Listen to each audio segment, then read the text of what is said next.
may dahilan. Hindi para sa views kundi sa kabutihan. Isang ngiti, isang tulong na totoo. Maliit man sa iba, malaking bagay na sa tao. Sa bawat pamilyang natutulungan, may pag-asang muling binubuo. Hindi lang bigay kundi Kababayan, good morning ulit. So nandito po ulit tayo. Binalikan natin si tatay, yung dati nating na-interview dito. Kung saan tabi-tabi yung mga bahay ng ating isang na-vlog. So ngayon ay ating binalikan si tatay dahil nung nakaraan hindi po natin siya nabisita. So nabisita natin siya is walang tao. So ngayon ko lang po ulit siya in-update, no? Mga kababayan, sana po i-share din ninyo itong video na to sa ating pag-punta ulit kay tatay. So tara, pakita ko ulit sa inyo. Tayo mga kababayan, yan si tatay sa loob. Naligo siya, hintay ko pa. Tay, good morning. Anong ulit pangalan tatay? Si tatay si Mino. So kumusta naman tay? Nung nakaraan, nakailang beses akong pumunta dito sa iyo. Wala, asan ka naglalagi? Sa Mayaw. Ano nga ulit trabaho ni tatay? Nagkakabit ng tubiro, ano?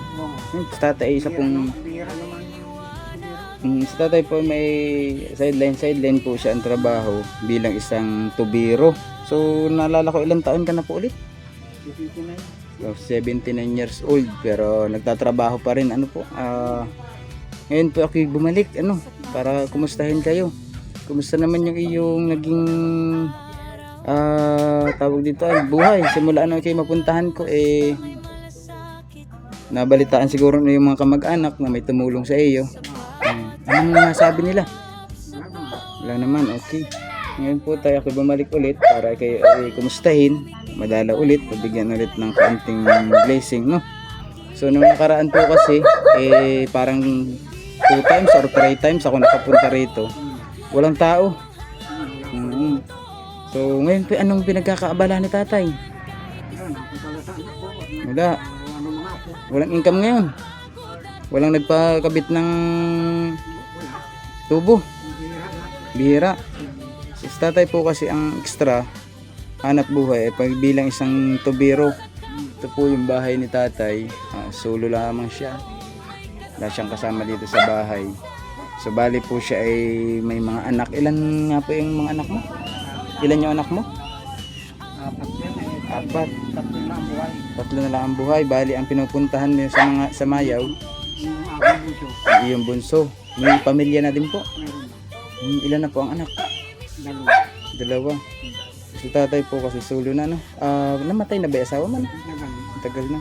So bali po si tatay dito nag-i-stay sa Lucena, sa Iyang. Yun naman pong mga anak niya medyo malayo-layo po dito sa kanilang lugar. So si tatay po, isa po sa ating napuntahan dati, siguro 1 month ago, na itampok na rin natin siya sa ating channel. So siya po isa rin pong naging beneficiary ng ating grocery. At saka may tama ba, may grocery to, ano? Nakatanggap ka nitong grocery, ano? Grocery may konting, may noodles, may wala pa. So hindi ka nga inabot nito kasi nga nakailang balik-balik ako dito. Bale bumanta ako dito, yung bigas ang iyong natanggap, ano? So ganun po. Nung nakaraan kasi meron akong mga ganun na ayuda. May kaunting noodles, sardinas, kung ano po yung aking napagkasya sa budget na galing sa mabubuting sponsor, yun po yung aking binibigay. So ngayon po ako'y bumisita lang sa iyo, wala po silang alam na mag-update ako. So sana po ay inyong pagdamutan ulit kung ano yung inyong matanggap, ano. So si tatay naman po masipag naman siya, basta may nagpapakabit lang. Ngayon lang daw po medyo walang nagpapakabit sa kwan din, ano. Isipin mo naman, sa mahal din naman ng materialis. Yung tubo pala ngayon ng hose, magkano na? Hindi lang pwedeng hose lang, bibili ka ng mga coupling, gate valve, kung ano-ano pa, ano. Sweepin mo. Madalas po kayo nagkakabit ay yung bang sa nawasa or sa Motor, motor? motor, nawasa. Nawasa. Mga Sa TPR ang gamit namin. pero itong sa puso nakakapag-testing ka pa. Hindi na kami nakabit. Hindi ka nakabit. So sa nawasa na kayo nag-i-install. Yun sa mga kababayan natin, yun, mga kapitbahay na tatay na gustong mabigyan siya ng kahit extra. May gusto kayo ipagawa, ayan, pwede nyong puntahan dito si tatay. Kaya pa naman sa panahon ngayon. Kaya pa. Baka hindi na makapihit ng kwan. Kaya baka ginagamitan mo na ng tawag dito yung kataala. Gumagamit na ba? Wala, nangihiram lang ako. Bali nanghihiram ka ng mga gamit. Wala kang sariling gamit pang install. Yun talaga ang buhay pag ikay marunong tapos wala ka namang kakayahang mag-produce ng mga Mga gamit. equipment. Mahal naman mga gamit na yun. Oo. So, naalala ko mga ilang taong ka na pong nakatira dito sa bahay mo, tay? Sa 4 na. 4 na taon na. Mhm. Tagal-tagal na rin, ano? Mhm. So, ba't hindi mo nalang piniling sumulok sa iyong mga anak? Kakahiya rin naman sa mga asawa eh. Kaya nabisita ka na lamang. Pag bumisita ka rin, pinakamatagal mo. Mga ilang araw. 2 araw. Tatay po kasi may mga anak, mas pinili niyang magsulo, ano? Wala ka na bang anak na wala pang pamilya? May mga pamilya na lahat. Puro May laki pamilya pa naman na? yun. Puros lalaki. Lalaki. So lahat yun may mga anak na. Yung mga anak na. Asan po yung 2 anak mo? Maliban dito sa inasabi mo sa Aurora Mayo. yung isa. Aurora, Quezon. Nasa Bicol yung 2. Patay na yung panganay ko. At 3 ang anak. So sino pinupuntahan niyo sa Mayaw? Yung anak kong dito. Nandyan siya. Hmm. So bali, 4. 4 na lalaki. 4 na lalaki. 3 na buhay. Ang isa nasa Aurora. Hmm. Ang isa nasa Bicol. 2. 2. Patay na yung isa sa Bicol. Yun yung namatay. So bali nandyan yung isa sa Mayaw.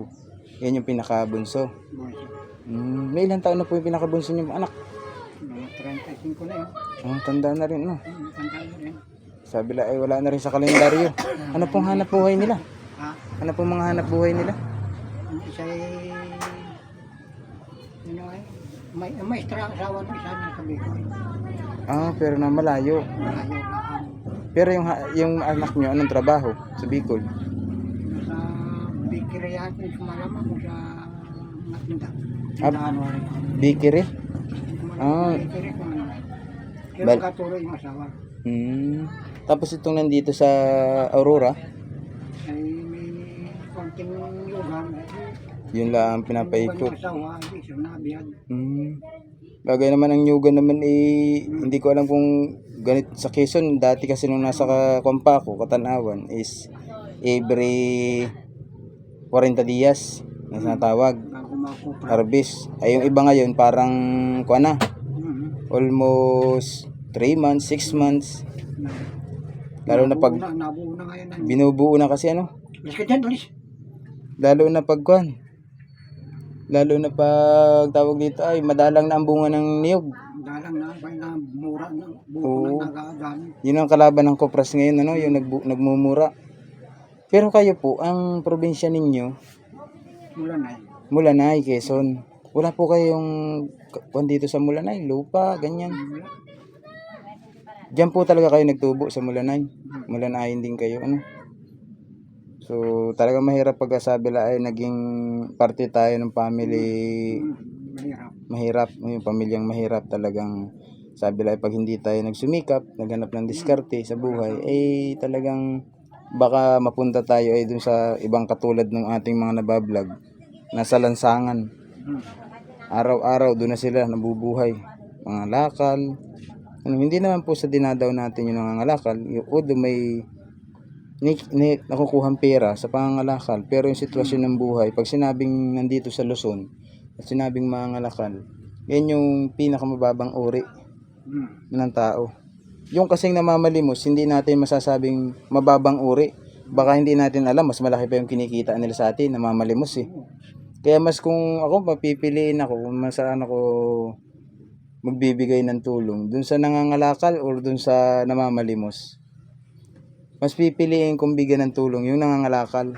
Alam mo yung namamalimos, hindi natin alam kung halimbawa meron 10 taong nagbigay sa kanya ng tigba 20. Magkano na agad yung kinikita niya? Sa 10 tao lang yun, ha? Ay paano kung may nagbigay ng 50, 30, di ba? Kaya nga sabi ko, hindi natin alam yung kinikita ng mga tao na ikita natin sa lansangan na namamalimos. Kaysa dun sa mga taong nandyan sa kalsada, namumulot ng basura. Mang kinikita, minsan maghapon, 50 pesos sa mura ng kilo, ng karton, bakal, or mga dyaryo ba yan, plastic, di ba? So tayo, meron ulit po akong dala sa inyo, may dala ako sa inyong bigas ulit. So pagdamutan nyo na kung ano inyong matanggap ulit. Gaya na sinabi ko, ipagpasalamat nyo sa taas bago sa aming naging instrumento lamang. Ako po ay naging kasangkapan laan ng mga tao nagtitiwala sa akin para makapagbigay ng tulong sa inyo, Si Tatay Aniseo, Si Mino. Si Mino, si Tatay Simino. Siya po ay 79 years old. So kailan ka po mag-80? Itong September. Itong parating. So 80 ka na. Sa lagay mo ngayon ay 80 na. Kumusta naman yung iyong katawan? Okay naman. Pag minsan nasakit yung kita ko, hindi ako makalakad. Pero hindi ka pa nadatna ng rayuma? Hindi. Hindi pa. May malakas pang Yung ngalay.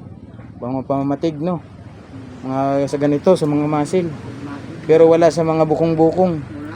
Aba, malayo ka siguro sa ko ng rayumahin. So tayo, kuhanin ko lang yung aking dala, ha. So yan, mga kababayan, dinala ulit natin si Tatay Simino ng bigas, So hindi ka pala nakaabot dun sa aking mga ayuda na may dilata, So sila, mga nakaabot kasi sila, nabalikan ko sila. Ito si Nanay Bilin, parang hindi rin. Kayong dalawa lagi hindi ko maabutan. Hindi ko lagi kayo maabutan. Hindi ko lang bakit, hindi siguro na tanghali na ako pumupunta dito. Kaya hindi ko rin kayo naabot. So tayo, maraming salamat po ulit, na sa iyong pagpa-unlock na ako'y makumusta ka, Okay na ba yan? Sige. So sa susunod baka makabalik ulit ako rito, Sana may mas maganda pa tayong blessing ulit. So yung mga kababayan, maraming salamat po sa sponsor natin kay pare ko Danny Makasait sa iyong handog na sa ating mga kababayan pabigas, at siyempre sa ating mga sponsor ng JP Bentong channel, JP Bentong TV, sina Ma'am Charma Marquez, sina Ate Leticia, sina Ma'am Ameleris, sina Ma'am Tintin, si Ma'am Tat, si Ma'am Taker, at sa ating si Ma'am Leticia, at saka sa ating mga anonymous at secret sponsor. Maraming salamat po sa inyo. At sa lahat po naman ng bashir natin na yun, thank you din po sa inyo dahil nanonood kayo ng ating mga vlog, di ba? So God bless po sa ating lahat, and ganito lang muna ulit. Bye bye.